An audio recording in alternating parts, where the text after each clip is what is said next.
A relação do brasileiro com o carro sempre foi muito particular, não é mesmo? Especialmente em um período marcante da nossa história automotiva, a proibição das importações de veículos, que vigorou de 76 até 1990. Essa restrição, embora desafiadora, impulsionou a criatividade e o desenvolvimento da indústria automobilística nacional, transformando o ato de possuir um carro em algo mais que significativo.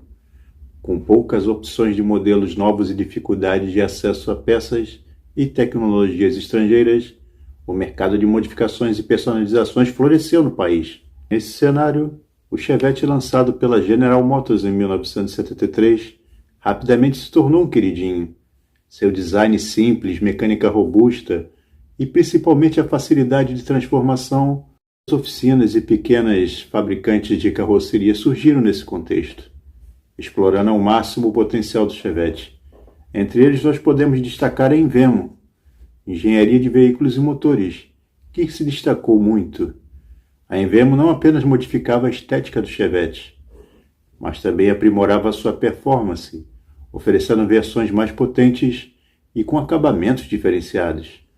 Era comum ver Chevettes Envemo com kits aerodinâmicos, rodas esportivas, suspensões rebaixadas e até mesmo motores preparados, que podiam incluir turbocompressores ou modificações nos comandos de válvulas.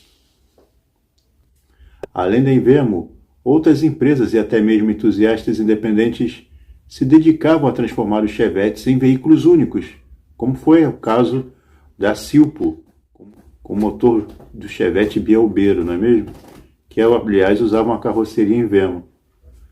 As modificações iam desde a instalação de teto solar e bancos esportivos e até alterações completas de carroceria, criando conversíveis ou versões com linhas mais agressivas.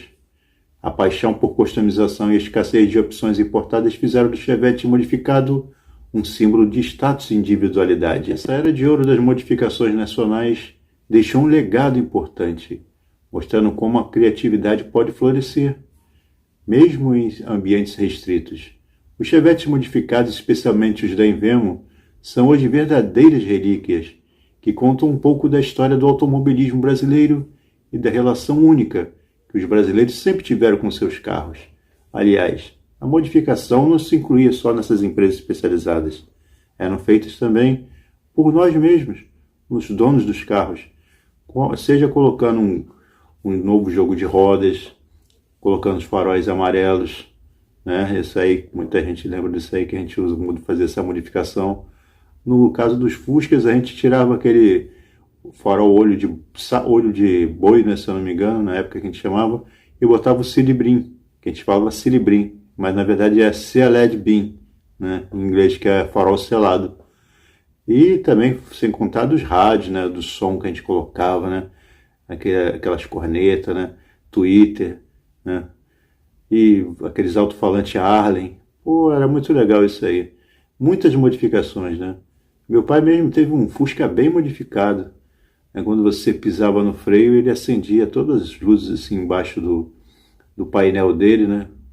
Ele tinha também uma alavanca de câmbio com Siri dentro, que quando você ligava o farol ela acendia, aí você ficava vendo Siri lá dentro. O rádio do carro do meu pai era um TKR, daquele Rodstar, né? Naquela época eram os rádios mais maneiros que tinha, né? Toca-fita auto-reverse, pô, era bacana o rádio, né? E nem precisava de amplificador, que ele era muito potente, né? E várias modificações que a gente tinha naquela época, né? Um tempo muito bom. Naquela época, a pessoa tinha mais prazer de curtir o carro, né?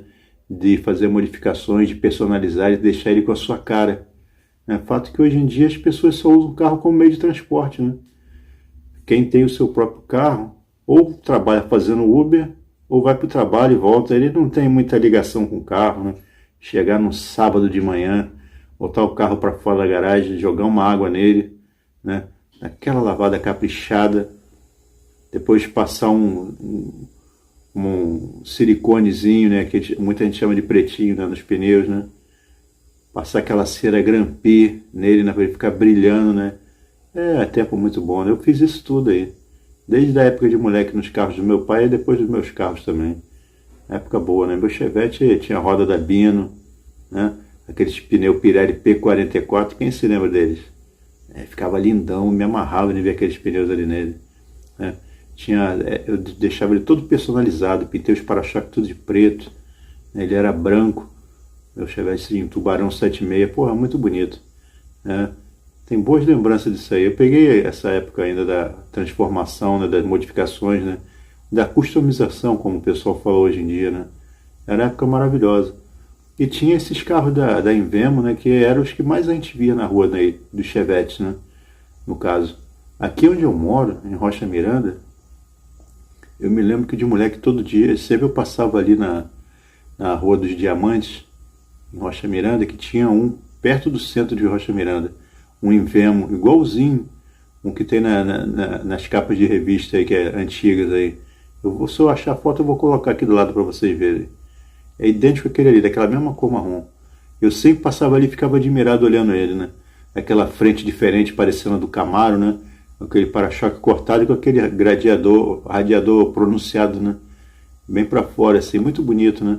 A traseira vinha escrito Chevette, assim, uma peça de alumínio anorizado, né? Que fazia ligação entre as lanternas, era muito bonito. Tudo diferenciado, eu passava sempre olhava. E sumiu, de um tempo para cá sumiu. Mas sempre a gente viu desses carros modificados aqui. Infelizmente hoje em dia você não vê mais não. As pessoas não têm mais esse gosto igual antigamente, né? Tanto do Chevette quanto de outros carros, né? Mas obviamente é o que eu mais curto e mais lembro é o Chevette, né? Era meu carro predileto, sempre foi, né? Aquelas modificações que a gente fazia, ficava show de bola, né? Meu pai teve um Chevette também preto, 76 também, igual o meu. Foi roubado na porta do trabalho dele. Veja vocês, né?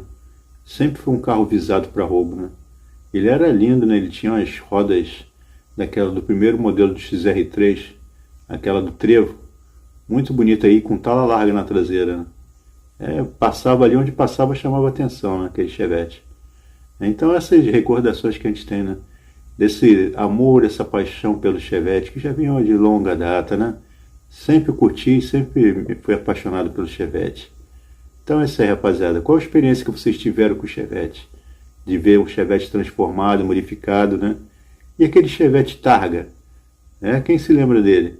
Que era a imitação do Opel Kadett C Aero, lá da Alemanha. Fez pouco sucesso, né? Praticamente eu nunca vi desse.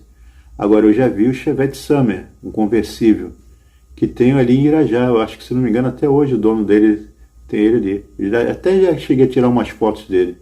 Muito bonito, conversível, né? É o Summer, muito lindo. Mas é isso aí, pessoal.